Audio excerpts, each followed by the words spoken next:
Hello hi welcome back to my channel. ഇന്ന് Wednesday ആണ് കേട്ടോ. അപ്പോൾ അതേപോലെ തന്നെ ആഹിലിന് മദ്രസയുണ്ട്. അപ്പോൾ രാവിലെ തന്നെ ആഹിലിനെ വിളിച്ചിട്ടുണ്ട്. ഞാൻ ചായക്ക് വെക്കുകയാണ്. ഇന്നലെ പാല് വന്നില്ല കേട്ടോ, അതുകൊണ്ട് തന്നെ കട്ടൻ ചായക്കാണ് വെച്ചിരിക്കുന്നത്. അപ്പോൾ ചായ തിളക്കുന്ന ടൈമിൽ കുക്കിങ്ങിന് ആവശ്യമുള്ള സാധനങ്ങൾ ഞാൻ ഫ്രിഡ്ജിൽ നിന്ന് എടുത്ത് പുറത്തേക്ക് വെക്കുകയാണ് കേട്ടോ. പുട്ട് ഓൾറെഡി നനച്ചതിരിപ്പുണ്ട്. പിന്നെ ഫ്രീസറിൽ തേങ്ങ ഇരിക്കുന്നുണ്ട്, അത് രണ്ടും പുറത്തേക്ക് എടുത്ത് വെച്ചു. പിന്നെ ആവശ്യമുള്ള വെജിറ്റബിൾസ്, ഇന്നത്തെ കറിക്ക് ആവശ്യമുള്ള വെജിറ്റബിൾസൊക്കെ എടുത്തിട്ടോ. അപ്പോൾ ക്യാരറ്റ് തോരനും ഉരുളക്കിഴങ്ങും തക്കാളിയും തേങ്ങ അരച്ച് വെക്കാമെന്നാണ് കേട്ടോ വിചാരിക്കുന്നത്. ശരിക്കും പറഞ്ഞു കഴിഞ്ഞാൽ തലേ ദിവസം രാത്രി തന്നെ ഞാൻ പ്ലാൻ ചെയ്ത് വെക്കാറുണ്ട്. അത്യാവശ്യം വെജിറ്റബിൾസൊക്കെ കട്ട് ചെയ്തും വെക്കാറുണ്ട് കേട്ടോ. പക്ഷെ ഇപ്പോൾ കുറച്ച് ദിവസമായിട്ട് എന്താ പറയുക, എഴുന്നേറ്റ് കഴിയുമ്പോഴാണ് പ്ലാനിങ് ഒക്കെ വരുന്നത്. രാവിലത്തേക്കുള്ള കടല പയറൊക്കെ ആണെങ്കിൽ അത് തലേ ദിവസം തന്നെ വെള്ളത്തിലിടും. കാരണം അത് വെള്ളത്തിലിട്ടാലാണല്ലോ രാവിലെ വെക്കാൻ പറ്റുള്ളൂ, അതുകൊണ്ട് അങ്ങനെ ചെയ്യും. ഉച്ചക്കത്തേക്കുള്ള കാര്യങ്ങൾ മിക്കപ്പോഴും രാവിലെ എഴുന്നേറ്റതിന് ശേഷമായിരിക്കും പ്ലാൻ ചെയ്യുന്നത് കേട്ടോ. മുമ്പ് അങ്ങനെ ആയിരുന്നില്ല. മുമ്പ് എല്ലാ വെജിറ്റബിൾസും ആവശ്യമുള്ള വെജിറ്റബിൾസൊക്കെ കട്ട് ചെയ്ത് വെക്കും, ഇഞ്ചി വെളുത്തുള്ളി പേസ്റ്റ് ആക്കി വെക്കും. ആ ഒരു റൊട്ടീൻ എൻ്റെ ഒന്ന് ചേഞ്ച് വന്നിട്ടുണ്ട്. ഇനിയിപ്പോൾ അതിലേക്കൊന്ന് ഞാൻ മടങ്ങി പോവുകയാണ്. മുമ്പ് ജോബിന് പോയിരുന്ന സമയത്തെന്ന് വെച്ച് കഴിഞ്ഞാൽ 4 മണിക്കാണ് എഴുന്നേറ്റിരുന്നത്. അപ്പോൾ ടൈം ഒട്ടും ഉണ്ടാവില്ലായിരുന്നു. അതുകൊണ്ട് തന്നെ വെജിറ്റബിൾസൊക്കെ നേരത്തെ കട്ട് ചെയ്ത് വെക്കുമായിരുന്നു. അത്യാവശ്യം എല്ലാ ജോലിയും എൻ്റെ തീരുമായിരുന്നു. അതും കഴിഞ്ഞ് ഒരു അരമണിക്കൂർ നടക്കാനും പോകുമായിരുന്നു കേട്ടോ. അതൊക്കെ കഴിഞ്ഞിട്ടാണ് മോനെയും കൂട്ടി 7 മണിയാകുമ്പോൾ ഞാൻ വീട്ടിൽ നിന്ന് ഇറങ്ങുന്നത്. അന്നേരം സ്കൂൾ ബസ്സിലായിരുന്നില്ല കേട്ടോ അവനെ വിട്ടിരുന്ന് വെച്ചത്. വീടിനടുത്തായതുകൊണ്ട് തന്നെ ഞാൻ എൻ്റെ വീട്ടിൽ കൊണ്ടുപോയാക്കുകയാണ് ചെയ്തിരുന്നത്. അപ്പോൾ വീട്ടിൽ നിന്ന് എൻ്റെ വാപ്പിച്ച് സ്കൂളിലേക്ക് കൊണ്ടുപോയി ആക്കുമായിരുന്നു. ജസ്റ്റ് നടക്കാനുള്ള ദൂരം മാത്രമേ എൻ്റെ വീട്ടിൽ നിന്നുള്ളൂ. ഒരു 7 മണിയാകുമ്പോഴത്തേനും അവന് രാവിലെ കഴിക്കാനുള്ള ഫുഡും റെഡിയാക്കിയിട്ട് ഞാൻ എൻ്റെ വീട്ടിൽ അവനെ കൊണ്ടുപോയി ആക്കുമായിരുന്നു കേട്ടോ. എന്നിട്ട് ഞാൻ കോളേജിലേക്ക് പോകുമായിരുന്നു. സമയത്തൊന്നും ഹസ്ബൻഡ് നാട്ടിലില്ലായിരുന്നു കേട്ടോ. ഞാനും മോനും മാത്രമേ ഈ വീട്ടിലുണ്ടായിരുന്നുള്ളൂ. അപ്പോൾ ഞാൻ ഫുഡ് ഉണ്ടാക്കൽ ഏകദേശം പകുതി ആയിട്ടോ. ചോറ് വെച്ചിട്ടുണ്ട്. പിന്നെ ഇപ്പുറത്ത് കുക്കറിൽ വെച്ചേക്കുന്ന പരിപ്പാണ്. അപ്പോൾ പരിപ്പും പുട്ടും കഴിക്കാമെന്ന് വിചാരിച്ചു രാവിലെ.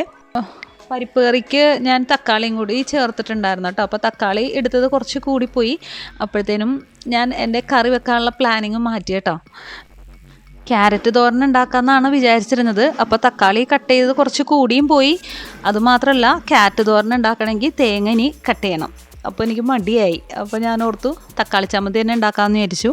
അപ്പോൾ പുട്ടിൻ്റെ ഏകദേശം പണിയൊക്കെ കഴിഞ്ഞിട്ടുണ്ട് കേട്ടോ. ഈ ഒരു കുറ്റിയും കൂടി വെച്ച് കഴിഞ്ഞാൽ പുട്ടിൻ്റെ പരിപാടി കഴിഞ്ഞു. 2 കുറ്റി പുട്ടാണ് ഉണ്ടാക്കാറ്. പരിപ്പും റെഡി ആയിട്ടുണ്ട്. ഇപ്പോൾ ഉരുളക്കിഴങ്ങ് തേങ്ങ അരച്ച് വെക്കുന്നതിന് പകരം പരിപ്പിട്ടാണ് ഞാൻ വെക്കുന്നത്. അപ്പോൾ ഇനി തക്കാളി ചമ്മന്തിയും കൂടി റെഡി ആവാനുള്ളൂ കേട്ടോ. അതും കൂടി കഴിഞ്ഞ് കഴിഞ്ഞാൽ കിച്ചണിൽ ജോലിയൊക്കെ കഴിഞ്ഞു. അപ്പം ഉരുളക്കിഴങ്ങൊക്കെ വെന്തിട്ടുണ്ട് കേട്ടോ. അതിലേക്ക് താളിച്ചൊഴിക്കുകയാണ്. കടുകും വറ്റൽമുളകും വേപ്പിലയും കൂടി ചേർത്ത് താളിച്ചൊഴിച്ചിട്ടോ. അപ്പോൾ ആ കറി റെഡി ആയിട്ടുണ്ട്. ഇത്രയും കറി മതിയാവും കേട്ടോ. ഈ കറി തന്നെ ഞങ്ങൾക്ക് ഉച്ചയ്ക്ക് ബാക്കിയായിരിക്കും. അപ്പോൾ തക്കാളി ചമ്മന്തി വേവിക്കാനായിട്ട് വെച്ചിട്ടുണ്ട്. അപ്പോൾ പാട്ടൊക്കെ കേട്ടിട്ടാണ് ഞാൻ ജോലിയൊക്കെ ചെയ്യുന്നത്. അപ്പോൾ എൻ്റെ കിച്ചൺ ജോലിയൊക്കെ കഴിഞ്ഞിട്ടുണ്ട് കേട്ടോ. സ്ലാബെല്ലാം നന്നായിട്ട് ക്ലീൻ ചെയ്തു, പാത്രങ്ങളൊക്കെ കഴുകി വെച്ചു. പിന്നെ കുറച്ച് തുണി മടക്കാനുണ്ട്. അപ്പോൾ അതൊന്ന് അങ്ങോട്ട് മടക്കിയേക്കാം. വളരെ കുറച്ച് മാത്രമേ ഉള്ളൂ. അതൊന്ന് മടക്കിയേക്കാം എന്ന് വെച്ച് മടക്കാൻ തുടങ്ങുകയാണ്. സാധാരണ രീതിയിൽ മടക്കാൻ വൈകി കഴിഞ്ഞ് കഴിഞ്ഞാൽ എവിടെയെങ്കിലും കൊണ്ടുപോയി വെക്കും. പിന്നെ അവിടെ നിന്നെടുത്ത് കട്ടിലും ഇടും. പിന്നെ കിടക്കാൻ നേരത്ത് കട്ടിലുമേന്നെടുത്ത് ചെയറിലേക്ക് വെക്കും. ഇങ്ങനെയാണ് ചെയ്യാറ് കേട്ടോ. അപ്പോൾ കൈയോടെ തന്നെ അങ്ങോട്ട് മടക്കി വെച്ച് കഴിഞ്ഞാൽ കുറച്ചുള്ളൂ, പെട്ടെന്ന് തീരും. അപ്പോൾ അത് മടക്കി വെച്ചു. അപ്പോൾ ആഹിൽ ഫുഡ് കഴിക്കാനായിട്ട് വന്നിട്ടുണ്ട്. ആലിം എഴുന്നേറ്റിട്ടുണ്ട് കേട്ടോ. ആലിം എഴുന്നേൽക്കുമ്പോൾ തന്നെ ഭയങ്കര കരച്ചിലാണ്. പിന്നെ അവൻ്റെ അടുത്ത് പോയി അവനൊന്ന് സമാധാനിപ്പിച്ചതിന് ശേഷം എനിക്ക് കിച്ചണിലേക്ക് പോകാൻ പറ്റുള്ളൂ. അല്ലെങ്കിൽ പിന്നെ ഇങ്ങനെ കരഞ്ഞുകൊണ്ടേ ഇരിക്കും. അപ്പോൾ അതൊക്കെ കഴിഞ്ഞു. ആഹിലിനുള്ള ചോറ് കെട്ടിവെച്ചിട്ടുണ്ട്. ഇന്നിപ്പോൾ നേരത്തെ തന്നെ അവൻ സ്കൂളിലേക്ക് പോകാൻ കേട്ടോ. 8 മണി ആവുന്നതേ ഉള്ളൂ. അപ്പോൾ ഞാൻ പുറത്തേക്ക് നോക്കിയപ്പോൾ ആകെ ഇങ്ങനെ ഇരുട്ട് മൂടി നിൽക്കുകയാണ്. മഴയൊക്കെ വരാൻ പോണ പോലെ.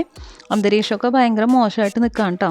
അപ്പോൾ ലവ് ബേർഡ്സിൻ്റെ കേജൊക്കെ ഒന്ന് തുറന്നിട്ടിട്ടുണ്ട്. അപ്പോൾ അവർക്ക് കഴിക്കാനായിട്ട് പനിക്കൂർക്കയുടെ ഇലയാണ് കേട്ടോ കൊടുക്കുന്നത്. തുളസി ഉണ്ടെങ്കിൽ തുളസി കൊടുക്കും. തുളസി ഇപ്പം ഇല്ലാത്തതുകൊണ്ട് പനിക്കൂർക്കയുടെ ഇലയാണ് കൊടുക്കുന്നത്. അപ്പോൾ ആലിമ അടുത്ത് വന്നിപ്പുണ്ട്. ആലിമും ഇടയ്ക്ക് ഇതേപോലെ കഴിക്കാൻ കൊടുക്കാറുണ്ട് കേട്ടോ. കിളികൾ ഒരു 10-12 എണ്ണമൊക്കെ ഉണ്ടായതാണ്. പക്ഷേ കുറേയൊക്കെ പറന്നു പോയായിരുന്നു. കൂട് ഓപ്പണായിട്ട് കിടന്നു, ഞങ്ങൾ അറിഞ്ഞില്ലായിരുന്നു. അന്നേരം കുറേയൊക്കെ പറന്നു പോയി. അവർക്ക് ഫുഡ് കൊടുത്തതിന് ശേഷം ഫിഷിനുള്ള ഫുഡ് കൊടുക്കുകയാണ്. കിണറ്റിലുള്ള ഫിഷാണ് കേട്ടോ. അത്യാവശ്യം നല്ല സൈസായിട്ടുണ്ട്. ഇതിൽ ഏകദേശം ഒരു 10-15 ഫിഷ് ഉണ്ട് കേട്ടോ. വെള്ളപ്പൊക്കത്തേക്ക് അതിജീവിച്ച ഫിഷാണ്. വെള്ളം കയറിയ സമയത്ത് ഞങ്ങൾ ബക്കറ്റിലേക്ക് മാറ്റിയായിരുന്നു. ഏകദേശം ഒരു 10 ദിവസം കഴിഞ്ഞിട്ടാണ് ഞങ്ങൾ ഇങ്ങോട്ടേക്ക് വന്നത്. 1-2 ഫിഷ് ഒഴിച്ച് ബാക്കിയെല്ലാം സർവൈവ് ചെയ്തട്ടോ. അപ്പം ഇനി അതൊക്കെ കഴിഞ്ഞു. കിളികളെയും ഫിഷിനെയും ചെടികളൊക്കെ നോക്കി. അപ്പം ഇനി ആലിമിനെ ബ്രഷ് ചെയ്യിപ്പിക്കാം കേട്ടോ. ബ്രഷ് ചെയ്തതിന് ശേഷം ഞങ്ങൾക്ക് ഫുഡ് കഴിക്കണം. ഹസ്ബൻഡ് പുറത്തേക്ക് പോയി, ഞങ്ങൾ രണ്ടുപേരും മാത്രമേ ഉള്ളൂ. അപ്പോൾ ഇന്നലത്തെ വീഡിയോയിൽ ഞാൻ ഇട്ടിട്ടുണ്ടായിരുന്നു വെള്ളയപ്പം ഉണ്ടാക്കിയിട്ട് ശരിയായില്ല. പക്ഷെ അത് വൈകുന്നേരം ഉണ്ടാക്കിയപ്പോൾ നല്ല സോഫ്റ്റായിട്ട് കിട്ടി കേട്ടോ. അപ്പോൾ ഇന്നലത്തെ വെള്ളയപ്പത്തിൻ്റെ ബാക്കി ഒരു 2 എണ്ണം ഇരിക്കുന്നുണ്ട്. അപ്പോൾ ഞാൻ ഓർത്തുന്നത് ചൂടാക്കി എടുത്തിട്ട് കഴിക്കാമെന്ന് വിചാരിച്ചു. അപ്പോൾ ഇനി എൻ്റെ അടുത്ത ഡ്യൂട്ടി എന്ന് പറയുന്നത് കിച്ചൺ കബോർഡൊക്കെ ഒന്ന് ക്ലീൻ ചെയ്യണം. സ്ലാബ് ഓൾറെഡി ക്ലീൻ ചെയ്യാറുണ്ട്. കിച്ചൺ കബോർഡ് അങ്ങനെ ആഴ്ചയിലൊരിക്കലൊക്കെ ചെയ്യാറുള്ളൂ. അപ്പോൾ ആ ദിവസമാണ് ഇന്ന്. അപ്പോൾ എന്നാൽ പിന്നെ അത് ക്ലീൻ ചെയ്യാമെന്ന് വിചാരിച്ചു. ഫ്രിഡ്ജ് തുടങ്ങി തന്നെ അങ്ങോട്ട് തുടങ്ങുകയാണ് കേട്ടോ. അലിം അതിൻ്റെ ഇടയ്ക്ക് എന്നെ നന്നായിട്ട് എന്നെ ഡിസ്റ്റർബ് ചെയ്യുന്നുണ്ട്. അപ്പോൾ അവനോട് ഓരോന്നിനും മറുപടി പറഞ്ഞുകൊണ്ടിരിക്കുന്നതാണ്. എനിക്കും ഈ ക്ലീനിങ് ഒക്കെ ചെയ്യാനായിട്ട് ഭയങ്കര മടിയുള്ള കൂട്ടത്തിലാണ്. അപ്പോൾ അത് ചെയ്യാനായിട്ട് കുറച്ച് എളുപ്പത്തിന് ഞാൻ കുറച്ച് കാര്യങ്ങൾ ചെയ്യുന്നുണ്ട്. ആഴ്ചയിൽ ഒരിക്കലാണ് കേട്ടോ ഞാൻ ക്ലീനിങ്ങിനായിട്ട് മാറ്റി വെക്കുന്നത്. അതായത് ഓരോ സ്ഥലവും ഓരോ ദിവസവും. ഇന്ന് വെനസ്ഡേ ആയതുകൊണ്ട് ഞാൻ ഇന്ന് കിച്ചണാണ് ചെയ്യുന്നത്. കിച്ചൺ എല്ലാ ഭാഗവും ഞാൻ ഇന്ന് ക്ലീൻ ചെയ്യുന്നുണ്ട്. അപ്പോൾ ആഴ്ചയിൽ ഓരോ ദിവസവും ഓരോ കാര്യങ്ങൾക്കായിട്ടാണ് കേട്ടോ മാറ്റി വെക്കുന്നത്. അങ്ങനെ ചെയ്യുമ്പോൾ നമുക്ക് മടുക്കുകയും ഇല്ല. പിന്നെ നമുക്കത് റൊട്ടീനായിട്ട് ചെയ്യാൻ തോന്നും കേട്ടോ. ഞാൻ ഇതേപോലെ കലണ്ടറിലൊക്കെ എഴുതിയിട്ടിട്ടാണ് ചെയ്യുന്നത്. ഓരോ ദിവസം ചെയ്യേണ്ട കാര്യങ്ങൾ അങ്ങനെ എഴുതിയിട്ടിട്ടാണ് കേട്ടോ ചെയ്യുന്നത്. അപ്പോൾ നമുക്ക് വല്ലാണ്ട് ബോറിംഗ് ഒന്നും ഉണ്ടാവില്ല. അപ്പോൾ ഇന്നത്തെ ദിവസം കംപ്ലീറ്റ് കിച്ചൺ തന്നെയാണ് ക്ലീനിങ്. വേറെ ഒന്നും കാര്യമായിട്ട് ഞാൻ ക്ലീൻ ചെയ്തിട്ടില്ല. നിലം ഒന്ന് തുടച്ചിട്ടുണ്ട്, അല്ലാണ്ട് ബാക്കിയുള്ളിടത്ത് പൊടി അങ്ങനെയുള്ള കാര്യങ്ങളൊന്നും തുടച്ചിട്ടില്ല കേട്ടോ. ഒരു ദിവസം കിച്ചണാണെങ്കിൽ അടുത്ത ദിവസം ചെയ്യുന്നത് 2 റൂമുകളായിരിക്കും, പിന്നെ ഒരു ദിവസം ഹോളായിരിക്കും. അപ്പോൾ നമുക്ക് ഭയങ്കരമായിട്ട് ബോറടിക്കില്ല. അതുമാത്രമല്ല നമുക്ക് ഒരുപാട് ഹെവി വർക്കുള്ള പോലെ ഫീലും ചെയ്യില്ല. വെള്ളപ്പൊക്കം ഉണ്ടായിരുന്ന സമയത്ത് ഈ കിച്ചൺ 5 ദിവസം വെള്ളത്തിൽ കിടന്നിരുന്നേച്ചാണ് കേട്ടോ.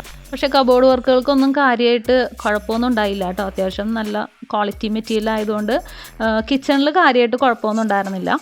എന്നാലും അവിടെ ഇവിടെയൊക്കെ ആയിട്ട് എന്തൊക്കെയോ ചെറിയ ചെറിയ പ്രശ്നങ്ങളുണ്ട്.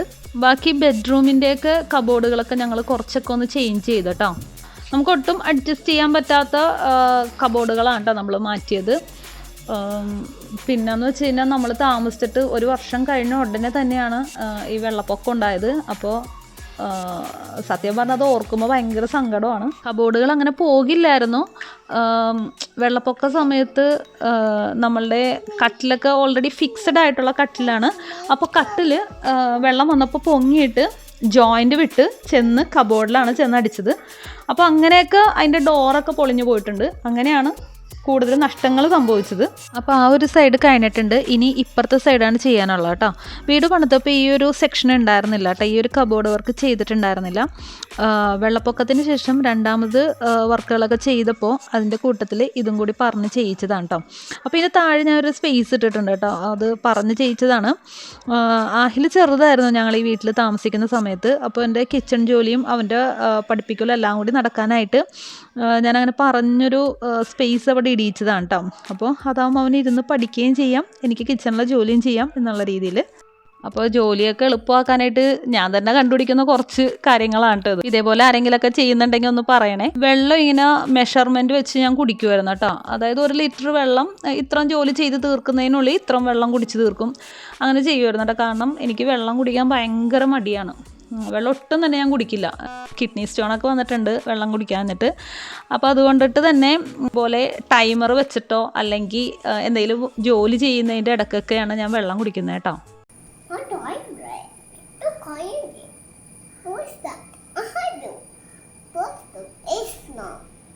അപ്പോൾ എൻ്റെ മോനാണ് കേട്ടോ ട്യൂഷന് വന്ന കുട്ടിയോട് സംസാരിക്കുന്നതാണ് കാണുന്നത്.